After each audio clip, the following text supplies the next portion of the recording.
The spring sun poured across the Boston campus, warming stone benches and sprinkling the quad with golden light. Jake adjusted his backpack straps, walking quickly, eyes on the pavement. He wasn't the loud type, glasses slipping down his nose, hair messy from a late-night study session. A group stepped in front of him, blocking his way. Phones were already raised, red dots flashing. A girl sneered, "Hey, you think you are better than us? Walking past like we don't exist." Misogynist much. Students turned their heads. The air thickened with attention. A tall boy shoved Jake's shoulder. Another kicked his bag, knocking it down. Laughter rippled. Jake crouched, picking up his books. But when the girl swung her hand toward his face, instinct surged. He caught her wrist midair, not cruelly, not violently, just firm, steady. His voice cut through the quad. "Equal rights, equal fights. You don't get a free pass to hit someone just because you're a girl." Gasps spread like fire. Phone zoomed in. For once, the narrative wasn't against him. Jake stood tall in the sunlight, glasses glinting, holding the line. That clip would later become the opening of something much larger. Far from campus, the underground rumble of a New York subway carried its own tension. David sat slouched in a corner, broad shoulders pressed into the seat, boots dusty from a long day of construction work. Beside him, an elderly man with trembling hands gripped his cane. "Stop staring at me, you old creep!" a woman shouted suddenly. The old man's eyes widened in terror. David sat forward. "Hey, he wasn't looking at you like that. Leave him alone." She spun on him. "Shut up, you're just another creep defending creeps." Her spit splattered across his boots. David rose slowly, towering above her, the train screeching in the tunnel. When she raised her purse to strike the old man, David's hand shot forward, grabbing at mid-swing. He pushed her back, and not to hurt her, but enough to stop the attack. The subway erupted in cheers. A voice called out. Finally, someone said enough. A dozen phones caught the moment of David standing like a shield, the old man clutching his cane in relief. The image spread like wildfire. In a corporate office high above city streets, another kind of battle unfolded. The glass conference room gleamed, sunlight bouncing off polished wood and chrome. Marcus sat quietly at the far end, hands clasped over a stack of reports. His manager, Rachel, heels clicking sharply, paced like she owned the floor. "See this?"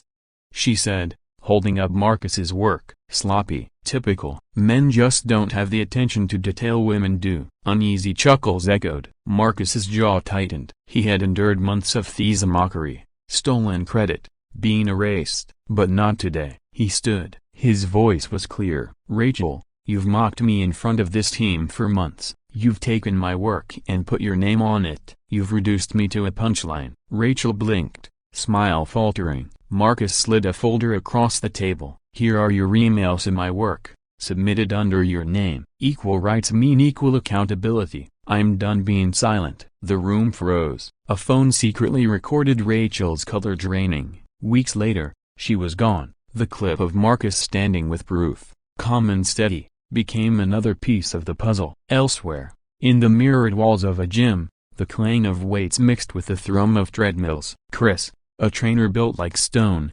finished his set, wiping sweat from his brow. That's when he noticed a phone angled at him. A woman pretended to whisper into the lens, accusing him with exaggerated gestures. Chris turned, voice even. "You've been recording me for 5 minutes. That's harassment." The gym fell silent. She tried to laugh it off, but the tension had shifted. Chris walked straight to the front desk. "Check the footage. She's recording strangers without consent." For once, the staff backed him. They asked her to leave. Applause rose from the floor. The video showed Chris, arms crossed, while staff escorted her out. The caption read, "Respect isn't one-sided." Not every fight was public. In a courtroom heavy with wood and silence, Daniel sat in his wrinkled suit, knuckles pale against his binder. His ex-wife, polished and smug, leaned into her attorney. "Your Honor," she said smoothly, "he's absent, uninvolved. The children deserve better." Daniel's chest ached. For years,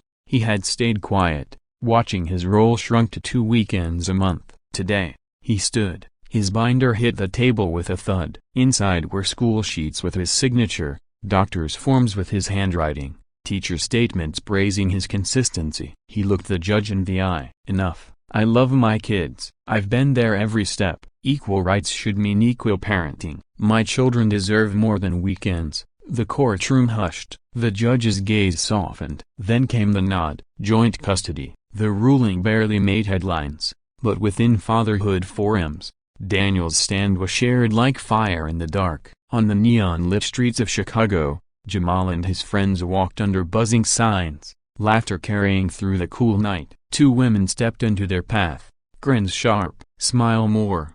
One jeered, the other slapped his shoulder. Show us what you're working with. Jamal stopped. He met their eyes, his voice cutting like glass. How does it feel? Not so funny when the roles are reversed, huh? Equal rights mean equal respect. They scoffed, muttered, and disappeared into the crowd. But the clip showed Jamal under a street lamp, fists clenched, words echoing in the night. That single sentence became a rallying cry. In a quiet high school classroom, chalk dust floated in beams of sunlight. Mr. Carter, silver-haired, wrote George Orwell on the board. The students stirred restlessly. A girl shot her hand up. Why are we reading another book by a man? That's sexist, the class murmured. Tension thickened. Mr. Carter turned, chalk still in hand. Literature is written by both men and women. Erasing one gender isn't equality, it's censorship. True balance means we learn from everyone. His voice rang steady. Students fell silent,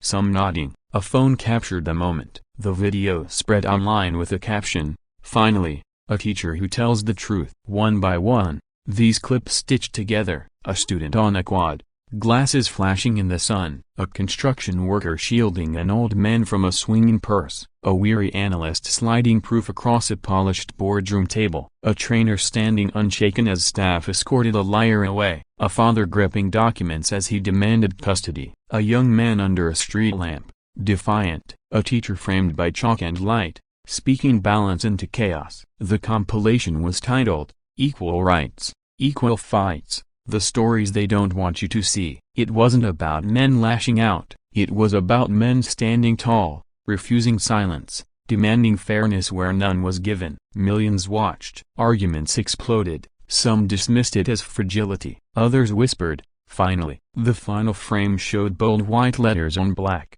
Equal rights mean equal accountability, equal respect, equal dignity, equal fights. The world isn't ready, but it's time. And across campuses, subways, offices, gyms, courtrooms, streets, and classrooms, men began to straighten their backs. The silence they had carried for years cracked and fell away, because silence wasn't strength anymore. Speaking up was.